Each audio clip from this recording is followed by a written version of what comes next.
Yàyà Bello wọ́ra rẹ̀ lọ́fíìsì àjọ EFCC èyí lohun tó lọ́ọ́ ṣe níbẹ̀. Gómìnà ìpínlẹ̀ Kogi tẹ́lẹ̀ rí Yàyà Bello ló ti jẹ́ ìpè àjọ EFCC lórí ẹ̀sùn ìṣòwò ìlú mọ̀kùmọ̀kù lásìkò ìgbà tó wà ní ipò gẹ́gẹ́ bí gómìnà ìpínlẹ̀ Kogi eléyìí tí wọ́n fi kàn án. Ìròyìn ṣàlàyé pé gómìnà tẹ́lẹ̀ rí ọ̀hún ló ti lọ sí ọ́fíìsì àjọ náà lóòrọ̀ ọjọ́ Ìṣẹ́gun ní ìkọ́wọ̀rìn pẹ̀lú àwọn agbẹjọ́rò rẹ̀. Ó ṣe àbẹ̀wò sí ọ́fíìsì àjọ náà lẹ́yìn ìdájọ́ ilé-ẹjọ́ tó ga jùlọ léyìí tí ó fi ọwọ́ òsì dá ẹjọ́ tí àwọn kan pè tako òfin tó gbé àjọ ọ̀hún dúró. Yàyà Bello tó wára rẹ̀ lọ sí ọ́fíìsì àjọ náà nínú ọkọ̀ ọlọ́yẹ Hilux rẹ̀ pẹ̀lú àwọn agbẹjọ́rò rẹ̀.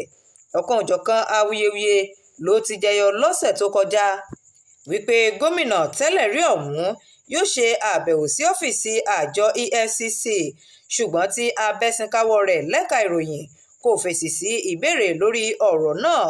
Tẹ́ ò bá gbàgbé pé nínú ìgbẹ́jọ́ tó wáyé kẹ́yìn lórí ẹ̀sùn tí wọ́n fi kan gómìnà tẹ́lẹ̀ rí ọ̀hún èyí tí wọ́n gbé síwájú onídàájọ́ Mariam Aneni ti ilé-ẹjọ́ gíga ti ìjọba àpapọ̀ tó fìkàlẹ̀ sílùú Àbújá lọ́jọ́ 14 inú oṣù kọkànlá ọdún 2024 tá a wà yìí ní àjọ EFCC ti pè fún ìsúnsíwájú ẹjọ́ náà di ọjọ́ 27 inú oṣù kọkànlá ọdún yìí fún ẹjọ́ míì tí àjọ ọ̀hún pè tako Yàyà Bello.